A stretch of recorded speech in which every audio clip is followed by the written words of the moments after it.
My name is Arin Lindauer, and you're listening to A Life Without Struggle. I'm a wife, a mother of 2 wonderful children, a 2-time best-selling author, and a highly driven and successful entrepreneur. In my 17-plus year career as a mindset and health expert, I know what holds women back from a life you only dream about. Whether you're a CEO, a businesswoman, or executive, I started this podcast because I have been where you are, and I know you want and deserve more out of your life. I believe women are limitless. We just get lost along the way. The process to get you there is the topic and purpose of this podcast. When you understand what you want, you can truly step into a life without struggle. Welcome, and I'm so thankful you're here. Welcome back to another episode of Life Without Struggle. My name is Arin Lindauer, and today we're going to talk about awareness. Now, this topic is going to be super you're going to be like, whoa, where'd she come from on this? But I'm talking about your situational awareness. I'm talking about you and your personal safety. So before you go oh geez, I can't listen to this, hang with me, because this is really, really important, especially with all of the content that I speak on. When I'm encouraging women to get out and walk and doing things for themselves. And it puts you a lot of times by yourself. Not all of us are privy enough to have, a walking buddy or a workout buddy or someone who can always be with us. And quite frankly, I love the time alone. But it really has me thinking about a lot of the women that I'm impacting and I'm influencing and I'm sharing, hey, get out on the pavement, beat the pavement, get outside, and understanding that not everybody's environment is perfect, right? And even if you live in the most perfect area, stuff still happens. And so today I want to talk about how aware are you of your surroundings and, how alert are you to potential? Now, this is not to have anyone live in fear. This isn't for everyone to be like, oh my God, thanks for ruining my walk type of thing. But it's about you being aware. And it's also equipping yourself so that given a situation, you are prepared and you are ready to act.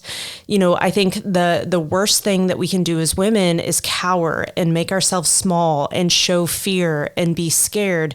And, I'll share with you, as you guys know, obviously I do everything health, wellness, from working out in a gym to walking on a trail that we have here in our city. I'm very inner city, downtown Indianapolis. And not every time I walk by someone is it the most pleasant experience. Now, again, your neighborhood may be totally different. And I just want to bring this to women's attention because I think sometimes we can get too comfortable. Sometimes we can get a little in our head that nothing's going to happen, right? And by what I'm saying is it's not, but I need this off my chest. I was walking the other evening. We had the most beautiful, sunny, warm day in February. And I was like, I have to go out and soak up this vitamin D and be in the sun and be outside. And so I knew I was kind of pushing it because obviously it's still getting dark very, very soon. And I told Tony, I was like, hey, I'm just going to go out really quick. I want to get these steps in. And, he knows where I'm going. I'm on a Monon trail. It's literally straight. I'm always going north and then coming back south. And so reasonably speaking, he knows where I am. Well, the sun was setting and I was like, damn it, I gotta hurry up. And so I was like, come on, pick up the pace, Captain here. And, it was getting dark and I was like, dang, I pushed this too far. I took too much time, but it was just so warm. There were so many people out and it felt so good till it didn't. And it got dark and I was literally I would say it would be 2 city blocks away from turning to go into our garage. We're literally right off of the Monon Trail. And I saw some sneakers. The rest was all dark, black, couldn't see. And I was like, damn, this doesn't look good. And so I just told myself, I had my phone out ready to go, and I was like, you're okay, stay focused. And the guy mumbled something to me, which was not pleasant. It wasn't a nice hi, hello. I don't know what he said, but I had headphones off. I was fully alert, and I was ready to take action and just get the hell out of there as quickly as possible. But there was no other way. Like, it was in between a wooded area on one side that had a fence, a very, very high fence that you cannot, well, you could climb. And then the other side was a building, and it's an abandoned building. And so I was like, well, shit, I'm screwed on both sides. So I'm just going to have to go, and whatever happens, happens. And so in my head, I was just like, stay tall, chest out, be firm. And I told myself, just keep going. And he mumbled something, but I think he could tell from my stature, from my like, don't mess with me. And I would say a whole lot of other words, but I was not your target. And so, and I could have been, and I'm just in, you guys may be like, Arin, he could have been the sweetest old gentleman. Maybe he had a problem. Sure, fine, whatever. Not getting those vibes, right? And so in that moment, it really reminded me like, hey girl, this is why you always walk at like 8 o'clock in the morning when, relatively speaking, it is all good. Not saying there couldn't be something, but relatively speaking, it's all good. And I'm the one that put myself in a situation that I probably shouldn't have, without a flashlight, without someone else walking with me. But I bring this to your attention because there could have been a different outcome.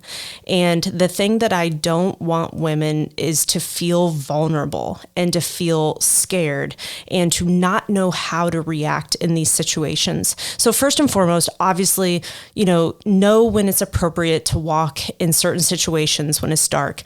If you are walking when it's dark, because I understand that we only have so many hours in a day, and especially during this time of the year, there isn't as much daylight.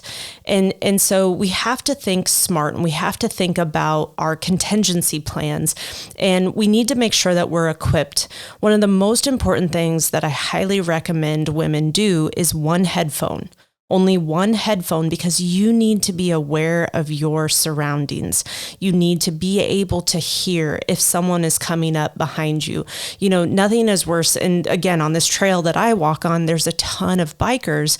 And one of the hardest things is they will just get so dang close. And I don't think they mean to. They're just in their zone, whatever. Maybe someone's coming the other direction. So I get it. But man, sometimes they've come up on me. And if they don't say anything like on your left, which is normal, then it can quite frankly startle you. And so one thing that's really important, if you're coming up to someone, even if you're just walking and you know that you're going to pass them, it is fair to say on your left. And so it is fair to give someone a heads up. Hey, I'm walking. I'm behind you. I know that I'm passing. And it's okay to just make them aware, because nothing's worse than someone like walking right up on you. Granted, we're all out there doing our fitness, taking care of ourselves, but it just allows that person ahead of you to feel secure as well. And I think it's important for us to just be very respectful of space. Some people totally don't get this, and it totally drives me nuts. And I'm like, I'm going to carry a stick. But anyways, you guys are like, oh my God, Arin. But what I want is you to stay, reasonably speaking, alert. A lot of us are listening to good podcasts. You may be listening to this right now as you're walking. And I want you to think about, how aware are you of your surroundings? How aware are you that someone is coming up behind you? They are probably perfectly wonderful people, and that's where I want you to keep your mind. But I want you to be prepared just in case whatever, right? And I also want you to trust your instincts. There's been a time when I was walking and I could see a group of gentlemen ahead, and the posture wasn't good. The just how they were acting wasn't good. And I turned around because I was like, you know what? I don't feel good about this. I'm just going to turn around, and no big deal. I'm just going to make a couple different laps and get my steps in this way. And they, again, are probably just wonderful human beings, but you know you best. And when you have a gut feeling, I want you to always trust that gut. That gut is going to serve you in a lot of situations. So trust your instincts. If something feels off, it's okay to divert, go a different direction. And maybe you don't get all those steps in, but at least you acted in your best interest. I think at the end of the day, this isn't to make anyone paranoid, freaked out, but I want you to always be in control of your situation. When you find yourself in situations, I want you to stand tall. I want your chest out. If someone is approaching you that you do not want them to approach you, it is okay to say stop and to be very firm in your voice and to let the person know that, hey, you're getting too close. And sometimes just that, like, oh, she's a woman that's not gonna like go down easy. Sometimes that can deter a situation. Another thing that I have taken a lot of interest to, and a lot of people will have different viewpoints on this, and I totally respect all views on this, but it's also okay to understand how to use firearms and potentially carry if that is something that you feel comfortable with, it's within your belief systems.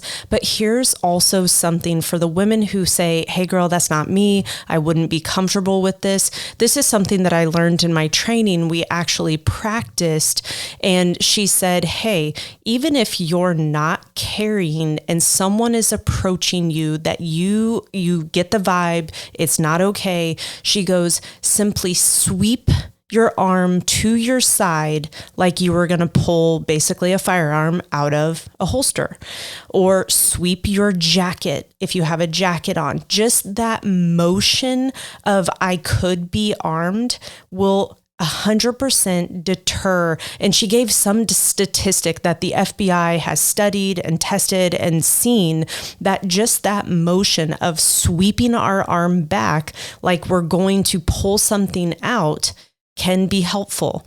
Another thing that I really enjoyed of my training is she said, hey, listen, I totally understand if you do not feel comfortable carrying and it being loaded. And I was like, wait, what? And she said, hey, carry without it being loaded. And I was like, I never even thought about that. She goes, until you feel 100% comfortable, safe, you know how to work your firearm, you know it inside and out, it's second nature to you. She goes, that's what I did before I felt comfortable, is I had it unloaded. And so basically you're just carrying. And she goes, again, just the act of you drawing it and pointing, it will be enough to deter someone. And she said it was like 95% of situations, or it was something like that. It was like a 2 to 3% of situations ended up not going so swell, but most of them were mitigated the second someone knew that you were armed and you weren't backing down. So it's some things to really think about. And it's more that I want you to think about having a plan and knowing, hey, in this situation, this is how I would react. It also takes practicing or mentally practicing what you would do. Another thing that I have been privy to is some other type of self-defense type of situations and training. And it's simply carrying a flashlight that has a high beam, meaning if you shine it in someone's eyes, it's going to be pretty darn blinding.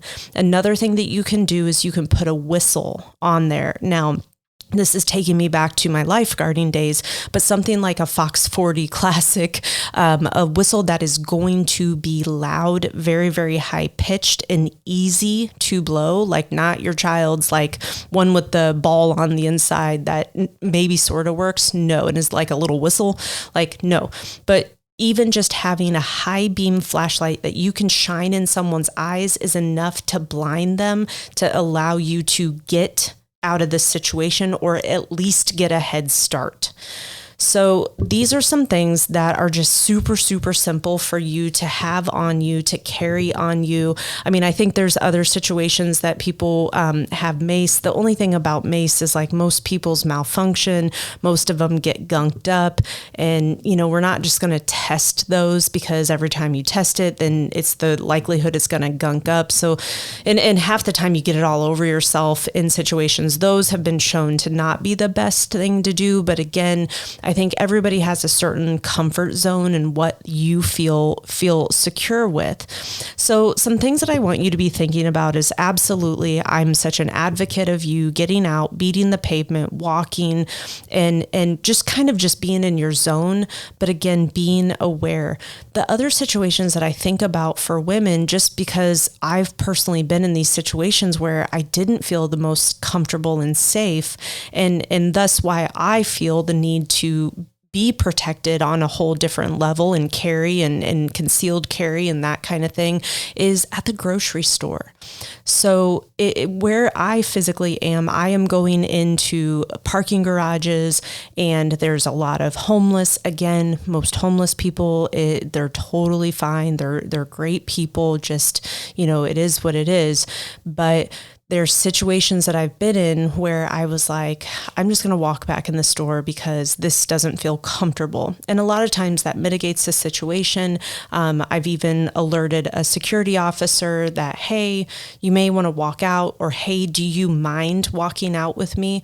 That is something that I have done in the past. And it's served me because it's just peace of mind. It's just, hey, I need a little more assistance walking out the door for whatever reason. And, again, the person is probably just fine, but if you get the vibe, you need to trust your vibe. And again, this is not to fear monger anyone.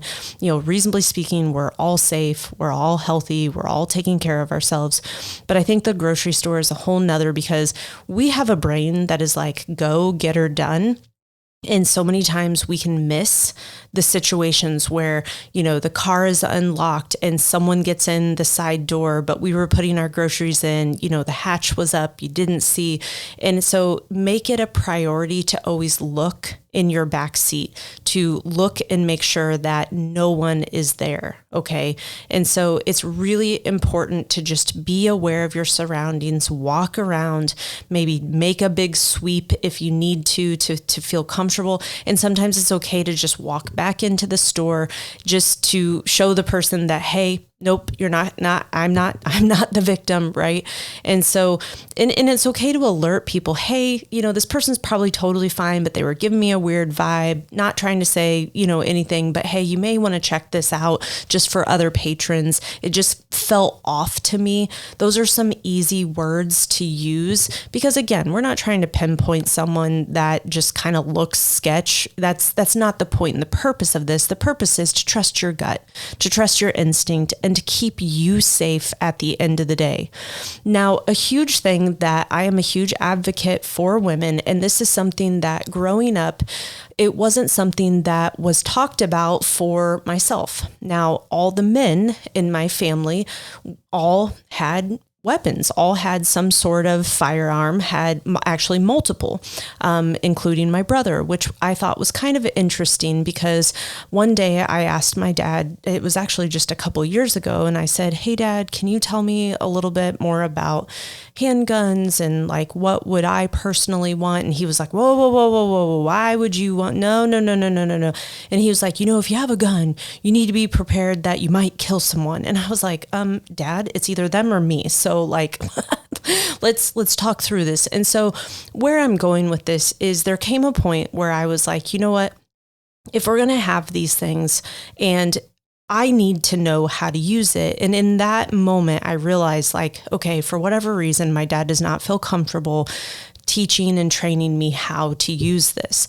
And so I took it upon myself to find a local place that I could go to that I could take lessons. And so the very first thing I did was I booked a private lesson. Now they had group lessons, they had all kinds of like women's stuff that you could do, but I just didn't feel comfortable. I didn't know anything about it. And I will tell you, I walked in, I couldn't believe there were like kids and families, and it was a really cool shooting range that I was like, man, I I had no clue that this existed. And like, this was cool. In my head, guns were bad, dangerous, scary, blah, blah, blah, blah, all this stuff. And I mean, I'm walking in sweating and I realized like, wow, this is actually a whole different world that I didn't even understand.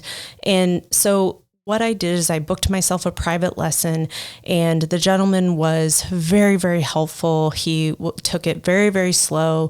They actually have a whole lot of different ways that they teach and train you, and it just helped really ease my nervousness. And he asked me, he was like, have you ever shot a gun? And I go, I've never touched a gun. And so he was like, oh, okay, here we go. And so what he did is he helped me. They actually had just some like dummy ones, basically looked like a toy, and helped me acquaint with how it works and what you do, what's your stance, how you do it. And then he did take me out to the range. And I mean, I started sweating. I thought I was going to pass out. And he said, hey, I just want you to know this is normal. This is a normal reaction. And he said, this is not something that we all do all day, every day until we do. And I was like, okay, right on. And so what I'm getting at and why I'm sharing this is I think we're all nervous. We're all have our different viewpoints and is it right, wrong, whatever. But I think it's important for you to just take personal responsibility as far as what is going to make you feel secure. What do you personally want to have on you just to make sure that you are taken care of in any situation, and just not thinking it's going to happen to me. Like, listen, it's not going to happen to you, but we need you to create that situation as to why it's not going to not happen to you. The thing that I did after taking that lesson is I then started attending their all women's group that meets once a month. And I realized like, wow, these women are just like me. And they were all different backgrounds, all different types of women. And we all shared some very, very similar feelings. A lady was asking yesterday, she was like, how tight do I hold it? And I was like, that is a really good question. Like, how tight do we hold it?